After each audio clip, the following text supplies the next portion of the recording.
Hello అండి, నా పేరు మహతి. నేను ఇప్పుడు చెప్పే కథ జయలక్ష్మి అబ్బూర్ గారు రాసిన ప్రియమైన శ్రీవారు. నేను ఎక్కడికి వెళ్ళలేదు, వెళ్ళలేను కూడా. నా భార్య నన్ను మోసం చేసి వెళ్ళిపోయింది. ఎంతగా ఏడ్చానో, ఎంతగా వేడుకున్నాను, అయినా ఫలితం లేదు. చేసిన ప్రమాణాల్ని, చూపించిన ఆశల్ని గాలికి వదిలేసి తను అటే పోయింది. అసలు తనని అని ఏం లాభం? నన్ను తిట్టుకోవాలి ఇంతగా డిపెండ్ అయిపోయినందుకు. మంచం మీద నుంచి లేవబుద్ధి అవటం లేదు, ఏమీ తినాలనిపించటం లేదు. నిరాసక్తి, నిరామయం. కాఫీ కావాలనిపిస్తోంది కానీ లేచి పెట్టుకోవాలనిపించడం లేదు. సరైన తిండి లేక నీరసం. ఎందుకీ బతుకు? ఎవరి కోసం బతకాలి? నా అవసరం ఎవరికీ లేదు. నాకు బతకాలన్న ఆసక్తి కూడా లేదు. ఎవరో డోర్ బెల్ కొడుతున్నారు. లేచే ఓపిక లేదు. కాసేపు చూసి వెళ్ళిపోతారులే. దుప్పటిని తల మీదుగా లాక్కుని పక్కకి తిరిగి పడుకున్నాను. 65 ఏళ్ల జీవితంలో మా ఆవిడ ఉన్నప్పుడు ఏదో సాధించాననే అనిపించేది. ఇప్పుడు శూన్యంగా తోస్తోంది. ప్రభుత్వ ఉద్యోగం, ఢీగా రిటైర్ అయ్యాను. ఆస్తులు కూడా విలాసవంతమైన జీవితానికి కాకపోయినా సౌకర్యవంతమైన జీవితానికి సరిపడా సంపాదించాను. 2 పిల్లలు, అమ్మాయి అబ్బాయి. బాగా చదివించి మంచి సంబంధాలు చూసి పెళ్ళిళ్ళు చేశాను. 2 అమెరికాలో సెటిల్ అయి హ్యాపీగా ఉన్నారు. రిటైర్ అయిన రోజు నాకు ఇంకా బాగా గుర్తుంది. 35 సంవత్సరాలు నా జీవితాన్నే నిర్దేశించిన ఉద్యోగం ఇక లేదంటే ఒక రకమైన అయోమయం చుట్టేసింది నన్ను. అప్పుడు నా భార్య రమ భవిష్యత్తుని చాలా అందంగా చూపించింది. మనకు బాధ్యతలన్నీ తీరిపోయాయి. చేతిలో సరిపడా డబ్బుంది. మనం ఒకరికొకరం తోడున్నాం. ప్రపంచాన్ని చుట్టి రావచ్చు. ఎప్పుడు కావాలంటే అప్పుడు పిల్లల దగ్గరికి వెళ్ళొచ్చు. మనవళ్లతో మనవరాలతో సమయం గడపచ్చు. అంతెందుకు, మీరు రోజు లేట్గా లేవచ్చు. మీకు నేను రోజు బెడ్ కాఫీ కూడా ఇస్తాను అంటూ రమ నవ్వుతూ నవ్విస్తూ చెప్పిన మాటలతో తేరుకున్న నాకు భవిష్యత్తు మీద ఆశ పెరిగింది. కానీ నాకేం తెలుసు, నా ఆశలన్నీ తొందరలోనే ఆవిరైపోతాయని. ఆశ చూపించిన మనిషే అంతు లేకుండా పోతుందని. ఫోన్ రింగ్ అవుతున్నట్టుంది. సెల్ ఫోన్ స్విచ్ ఆఫ్ చేశాను. అందుకనే ఎవరో ల్యాండ్లైన్కి చేస్తున్నట్టున్నారు. దాన్ని కూడా పీకేయాలి. దుప్పటిని ఇంకాస్త దగ్గరగా లాక్కున్నాను. రిటైర్ అయ్యాక మొదట్లో 2వ వసంతమే వచ్చినట్లు అనిపించేది జీవితంలోకి. ఉద్యోగ బాధ్యతల్లో మునిగిపోయి చెయ్యలేకపోయిన చిన్న చిన్నవన్నీ చేస్తుంటే అది చూసి రమ కళ్ళల్లో ఆనందం నిండుతుంటే నాకు ఏనుగెక్కినంత సంబరం కలిగేది. తనకి వంటలో సాయం చేయడం దగ్గర నుంచి కాశ్మీర్ ట్రిప్ వెళ్ళడం వరకు చాలా ఎంజాయ్ చేశాం. కానీ నిండా 3 సంవత్సరాలు కూడా సంతోషంగా లేము. ల్యూకేమియా పేరుతో వచ్చిన ఉపద్రవం మా జీవితాన్ని అతలాకుతలం చేసింది. నా భార్య రమని కాపాడుకోవడానికి నేను చెయ్యని ప్రయత్నం లేదు. కానీ ప్రయోజనం లేకపోయింది. 4 నెలల క్రితం నన్ను ఏకాకించేసి వెళ్ళిపోయింది. తను చూపించిన ఆశల నేపథ్యంలో తను వెళ్ళిపోవడం తన చేతిలో లేకపోయినా నేను మోసపోయానని అనిపిస్తోంది. 37 ఏళ్ల వైవాహిక జీవితం. నేనొక ప్రత్యేక వ్యక్తిని అని ఎప్పుడో మర్చిపోయాను. తన ఇష్టాలు నా ఇష్టాలు ఎప్పుడయ్యాయో తెలీదు. నా భావాలు తన సొంతం ఎప్పుడయ్యాయో తెలీదు. అంతగా మమేకమైపోయిన మా జీవితంలో ఇలా నేను ఒంటరిగా మిగులుతాను అని ఎప్పుడూ ఊహించుకోను కూడా లేదు. నాకంటే 5 సంవత్సరాలు చిన్న అయిన రమ నా తర్వాత ఎలా బతుకుతుందో అనే ఎప్పుడూ ఆలోచించేవాడిని. తనకి ఇంటర్నెట్లో బిల్లులు కట్టడం, ఆస్తుల వివరాలు చూసుకోవడం అన్నీ నేర్పించాను. నేను లేని లోటు తెలియకూడదని. పిల్లలకి తనని బాగా చూసుకోవాలని పదే పదే చెప్పాను. కానీ తనే నన్ను ఏమాత్రం ఈ ఒంటరితనానికి ప్రిపేర్ చేయలేదు. చెయ్యడానికి పనంటూ ఏమీ లేకపోవడం, మన మీద ఆధారపడ్డవాళ్ళు, మన కోసం ఎదురు చూసేవాళ్ళు ఎవరూ లేకపోవడం మనిషిని ఇంతగా కుంగదీస్తాయని నాకు తెలియదు. మా పిల్లలు మంచి బిడ్డలు. నన్ను నిర్లక్ష్యం చేయలేదు. దినకర్మలన్నీ పూర్తి కాగానే నన్ను తమతో పాటు అమెరికా తీసుకెళ్లారు. కానీ అక్కడ ఇంకా దారుణంగా అనిపించింది. నాకు చేసే పనులు లేవు, చేయాలన్న ఆసక్తి లేదు. వాళ్ళకేమో బాధ్యతలు, ఉద్యోగాలు. వాళ్ళు ఆఫీసులకి, పిల్లలు స్కూళ్ళకి వెళ్ళిపోయాక ఆ నిశ్శబ్దాన్ని భరించలేకపోయేవాడిని. అందుకే 4 నెలలు కూడా పూర్తిగా ఉండకుండా గొడవ పెట్టుకుని వచ్చేశాను 2 రోజుల క్రితం. ఎవరో బెల్ కొడుతూనే ఉన్నారు. ఇంకా తప్పేట్లు లేదు. చిన్నగా లేచి తలుపు తెరిచాను. ఎదురుగా మాలతి, పక్కింటి అమ్మాయి, రమతో క్లోజ్గా ఉండేది. అంకుల్, ఎన్నిసార్లు బెల్ కొట్టాను, తలుపు తీయరేం? చనువుగా లోపలికొచ్చేసింది. మెల్లకు రాలేదమ్మా. ఇంకా పనమ్మాయి రాలేదా? కాఫీ కూడా తాగినట్లు లేదు. బెల్ కొట్టి తలుపు తీయలేదని వెళ్ళిపోయిందేమో అమ్మా. గిల్టీగా తలొంచాను. పోన్లేండి, మీరు బ్రష్ చేసుకురండి, నేను కాఫీ పెడతాను. మీతో కాఫీ తాగి చాలా రోజులైంది. వంటింటి వైపు నడిచింది మాలతి. పాపం మాలతి ప్రతిరోజు నేను తలుపు తీసేదాకా బెల్ కొట్టి నాకు కాఫీ ఇచ్చి వెళుతోంది. పనమ్మాయి సునీత వచ్చి ఇల్లు శుభ్రం చేసి వంట చేసి వెళుతోంది. కానీ నేనే ఏం చేయాలో తెలియని అయోమయంలో, నా నిస్తేజ నీరవంలో మునిగి తేలుతూ ఒక పూట తింటూ ఒక పూట వదిలేస్తున్నాను. నా శరీరంలో శక్తి సన్నగిలుతూ ఉందని తెలిసినా తినే ఆసక్తి కలగడం లేదు. బంధుమిత్రుల ఫోన్లకు బదులివ్వకపోవడంతో క్రమంగా ఫోన్లు రావడం ఆగింది. వాకింగ్ మిత్రులు కూడా 2-3 సార్లు ప్రయత్నించి ఇక అడగడం మానేశారు. పిల్లలు వీలైనప్పుడు ఫోన్ చేస్తూనే ఉన్నారు. బాగున్నానని వాళ్ళని మభ్యపెడుతూనే ఉన్నాను. సార్, కొరియర్ అంట. కాఫీ తాగుతున్న మా దగ్గరకు వచ్చింది సునీత. నేనేమీ ఆర్డర్ చేయలేదని చెప్పబోయే లోపల మాలతి లేచి వెళ్ళింది. అవి మనవి కాదమ్మా. బాక్స్లతో తిరిగొచ్చిన మాలతికి చెప్పాను. నీవే అంకుల్, స్వాతి పంపించింది. నా కూతురు స్వాతి ఏం పంపించుంటుంది? నేనేమీ అడగలేదే. నా ప్రశ్నకి సమాధానం మాలతి బాక్సు తెరవడంతో ఎదురుగా 5 రోజా మొక్కలుగా కనిపించింది. రమకి మొక్కలంటే ఎంత ఇష్టమో. తన కోసం స్వాతి మంచి మంచి మొక్కలు ఇంటర్నెట్లో వెతికి పంపించేది.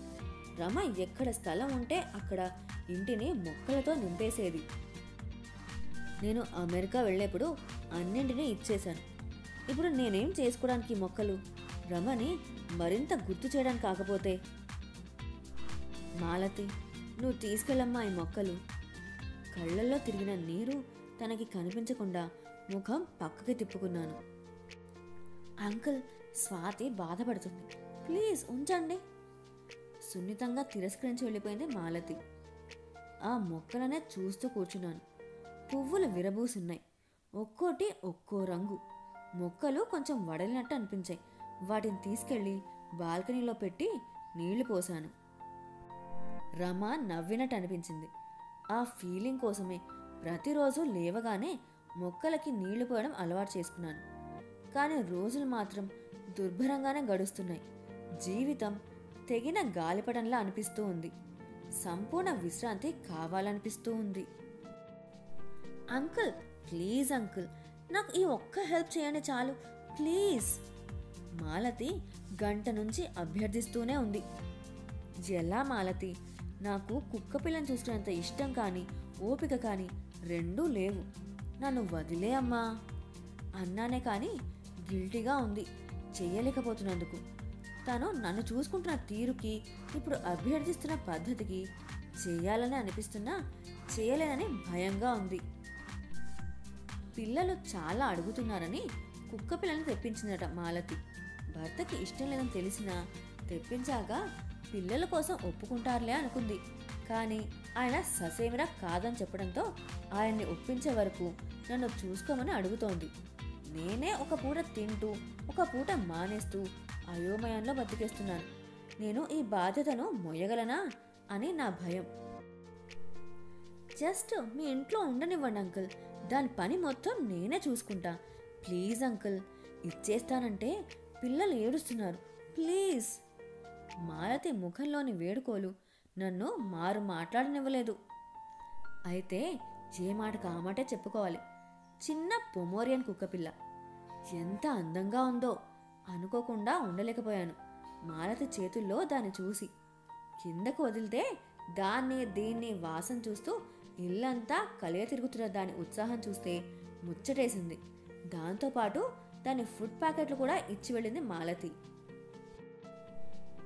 నన్ను చూసుకుంటే నాకే ఆశ్చర్యం వేస్తోంది. మా కుక్కపిల్ల టామీ నా దగ్గరకొచ్చి నిండా 10 రోజులు కూడా కాలేదు. కానీ దాంతో అనుబంధం ఎంతగా పెనవేసుకుపోయిందో. దానికోసమే ఉదయాన్నే మంచం దిగుతున్నాను. రోజు ఉదయం సాయంత్రం వాకింగ్కి తీసుకెళ్లడం, దానికి ఫుడ్ పెట్టడం, అది నా చుట్టూ తిరుగుతుంటే ముచ్చటపడటమే నా జీవితంలో హైలైట్స్ అయిపోయాయి. మా పెళ్ళిన కొత్తలో నేను కూడా మా రమ చుట్టూ ఇలాగే తిరిగేవాడిని. అందుకని తనకి నా మీద అంత ప్రేమ వచ్చేదేమో. నవ్వుకున్నాను ఆ ఆలోచనకి. రమ ఉంటే ఎంత బాగుండేది. టామీ తనకు కూడా బాగా నచ్చేసేది. ఫోన్ రింగ్ అవుతున్నట్టుంది. ఫోన్ ఎత్తిన నాకు నా కొడుకు వినోద్ గొంతు వినగానే ఆనందం వేసింది. ఇంతకాలం పాపం నా కొడుకు కూతురు ఇద్దరూ ఫోన్ చేస్తూనే ఉన్నా నేనే ఒక్కోసారి ఎత్తకుండా, ఎత్తినా నిరాసక్తిగా మాట్లాడుతూ ఉన్నాను. ఈరోజు మాట్లాడాలనిపిస్తోంది. పరామర్శలయ్యాక వినోద్ చెప్పిన విషయం మాత్రం నాకు మింగుడు పడలేదు. నాన్న, మా ఫ్రెండు వాడి భార్య యాక్సిడెంట్లో పోయారు. వాళ్ళ 8 ఏళ్ల అబ్బాయికి ఎవరూ లేకపోవడంతో అనాథాశ్రమంలో చేర్చారు. నాకు అది ఇష్టం లేదు. నేను దత్తత తీసుకుందాం అనుకుంటున్నాను. 1-2 నెలల్లో వచ్చి పేపర్ వర్క్ మొత్తం కంప్లీట్ చేస్తాను. అప్పటిదాకా ఆ అబ్బాయిని మీ దగ్గర ఉంచుకోండి. ఇది వాడి మాటల సారాంశం. ఫ్రెండ్ కొడుకుని చేరదీయటం మంచిదే, కానీ భారం నా మీద మోపడమే నాకు నచ్చట్లేదు. అసలే ఈ మాలతి టామీ బాధ్యత పెట్టింది. ఇప్పుడు ఈ అబ్బాయి. కానీ చేసేది మంచి పని, అడిగేది నా కొడుకు. కాదనలేకపోయాను. ఆ అబ్బాయి భార్గవ్ని మరుసటి రోజు వెళ్ళి తీసుకొచ్చాను. వాడి మొహంలో అమాయకత్వం, దిగులు, బెరుకుతనం చూసి జాలేసింది. దగ్గరికి తీశాను. వాడు తాతగారు అంటూ అల్లుకుపోయాడు. వాడిని దగ్గరున్న స్కూల్లో చేర్చాను. పిల్లాడి బాధ్యత కొత్తగా ఉన్నా కష్టంగా లేదు. భార్గవ్కి వినయ విధేయతలతో పాటు మంచి అలవాట్లు చాలా ఉన్నాయి. వాడిని నేను లేపక్కర్లేదు, వాడే నన్ను లేపుతాడు. వాడు ఇంట్లో చురుకుగా తిరుగుతూ గలగలా మాట్లాడుతూ ఉంటే జీవితానికి కొత్త అర్థం దొరికినట్లు అనిపించింది. నేను వాడిని చూసుకుంటున్నానా, లేకపోతే వాడే నాకు తోడయ్యాడా అనిపిస్తోంది ఒక్కోసారి. టామీ పనులు, భార్గవ్ని స్కూల్కి పంపించడం, వాడి బాగోగులు చూడటంలో ఉదయం సాయంత్రం గడిచిపోతోంది. కానీ రోజంతా స్తబ్దత. ఏం చేయాలి, ఎలా గడపాలి అన్న ప్రశ్నలకు సమాధానంలాగా రమకి ట్రీట్మెంట్ ఇచ్చిన డాక్టర్ దగ్గర నుంచి ఫోన్ వచ్చింది. పేషెంట్స్కి కౌన్సిలింగ్ ఇవ్వడానికి వాలంటీర్ జాబ్ ఉంది, చేస్తారా అని. ఎగిరి గంతేసి ఒప్పుకున్నాను. రోజు 3 గంటలే పని కావడం, రమ ట్రీట్మెంట్ ద్వారా నేను నేర్చుకున్న విషయాలు పంచుకుంటూ నలుగురికి ఉపయోగపడే ఉద్యోగం కావడంతో ఈ వాలంటీర్ జాబ్ని ఇష్టంగా యాక్సెప్ట్ చేశాను. ఈరోజు నా పుట్టినరోజు. నా చుట్టూ నా వాళ్ళందరూ ఉన్నారు. నా కొడుకు, కూతురు, అల్లుడు, కోడలు, మనవలు, మాలతి, భార్గవ్, టామీ, నా వాకింగ్ మిత్రులు.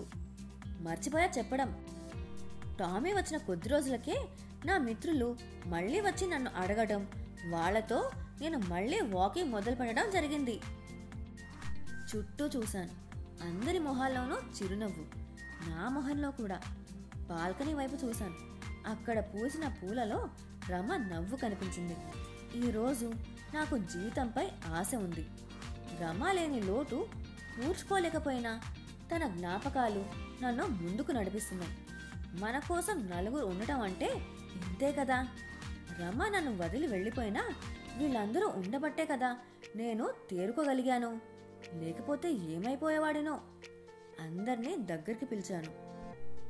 మీ అందరికీ ఎలా కృతజ్ఞతలు చెప్పాలో తెలియటం లేదు. జీవితమే వద్దనుకునే పరిస్థితి నుంచి జీవితాన్ని ఆస్వాదించే స్థితికి తీసుకొచ్చిన మీ అందరికీ మనస్ఫూర్తిగా కృతజ్ఞతలు. అంకుల్, మీరు మాకు కాదు చెప్పాల్సింది. మమ్మల్ని నడిపించింది రమా ఆంటీ. తనకి క్యాన్సర్ అని ఎక్కువ కాలం ఉండకపోవచ్చని తెలిసిన క్షణం నుంచి మీకోసమే ఆలోచించారు. మీ ఇద్దరి మధ్య ఉన్న అనుబంధం వల్ల మీరు తనని ఎంత మిస్ అవుతారో అని, ఒంటరితనం వల్ల మీరు ఎంత బాధపడతారో అని ఎప్పుడూ వరి అవుతూనే ఉండేవారు. కానీ తన చివరి రోజులు మీకు మధుర జ్ఞాపకాలే కావాలి కానీ బాధ మిగల్చకూడదని తన దుఃఖాన్ని, కష్టాన్ని మీ ముందు బయటపెట్టేవారు కాదు. మాకు పదే పదే మీ గురించి చెప్పేవారు. ఎప్పుడు ఏం చేయాలో మా అందరికీ వివరంగా ఆదేశాలిచ్చారు. మీరు అమెరికా వెళ్ళినా అక్కడ ఎక్కువ రోజులు ఉండలేరని, తిరిగొస్తే ఒంటరితనంతో డిప్రెషన్కి గురవుతారని రమ ఆంటీ గెస్ చేశారు. దాన్ని బట్టే అన్నీ ప్లాన్ చేశారు. మీ రోజా మొక్కలు, టామీ, భార్గవ్, మీ జాబ్, మీ వాకింగ్ ఫ్రెండ్స్ అన్నీ రమ ఆంటీ ప్లాన్ చేసినవే. రమ ఆంటీ మీ అదృష్టం అంకుల్. చెమ్మగిలిన కళ్ళని తుడుచుకుంది మాలతి. నాన్న, అమ్మ మా అందరికీ చాలా చాలా జాగ్రత్తలు చెప్పింది, చాలా ప్రామిస్లు తీసుకుంది. మీరు బెటర్ కాకపోతే మా ఇద్దరిలో ఎవరో ఒకరం ఇండియా వచ్చేసేవాళ్ళం. గద్గద స్వరంతో నా చేతుల్ని తన చేతుల్లోకి తీసుకుని ఓ కవర్ నా చేతుల్లో పెట్టింది స్వాతి. నాకు బుర్ర తిరిగిపోయింది. ఇవన్నీ రమ ప్లాన్ చేసిందా? అయితే భార్గవ్ మీ ఫ్రెండ్ కొడుకు కాదా? వినోద్ని అడిగాను. కాదు నాన్న, అనాథ శరణాలయంలో భార్గవ్ని అమ్మే సెలెక్ట్ చేసి అడాప్ట్ కూడా చేసుకుంది. వాడిని మీ దగ్గరికి చేర్చడానికి నేను కేవలం ఒక మార్గం మాత్రమే. అమ్మ ఏం చెప్పిందో తెలుసా? ప్రస్తుతానికి నాన్నకి తన బాగోగులు చూసే వాళ్ళకంటే తను బాగోగులు చూడవలసిన వాళ్ళు ఉండటం ముఖ్యం.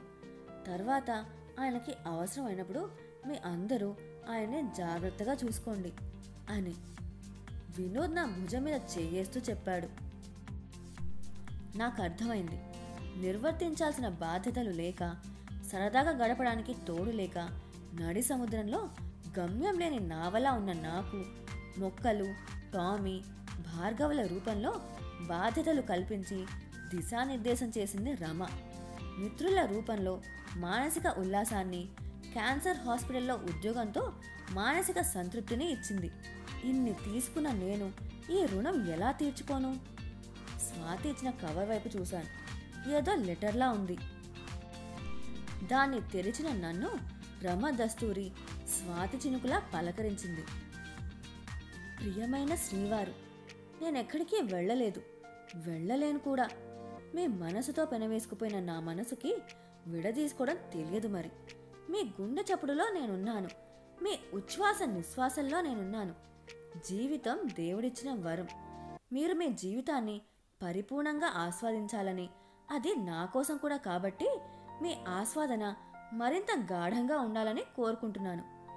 ఆనందంతో విరిసే మీ చిరునవ్వు నాకు మలయ మారుతం. సంతృప్తితో నిండిన మీ కళ్ళు నాకు మృష్టాన్న భోజనం. మరి నన్నెప్పుడూ హ్యాపీగా ఉంచుతారుగా. ఎప్పుడూ మీతోనే ఉండే మీ రమ. ఇలాంటి భార్య ఎన్ని జన్మల పుణ్యమో. తన మరణంలోనూ నా గురించే ఆలోచించింది. కళ్ళ నిండా నీళ్లు, కానీ నా పెదవుల మీద చిరునవ్వు మాత్రం చెరగనివ్వలేదు నేను. నా రమ కోసం, ప్రేమాన్వితమైన నా రమ కోసం.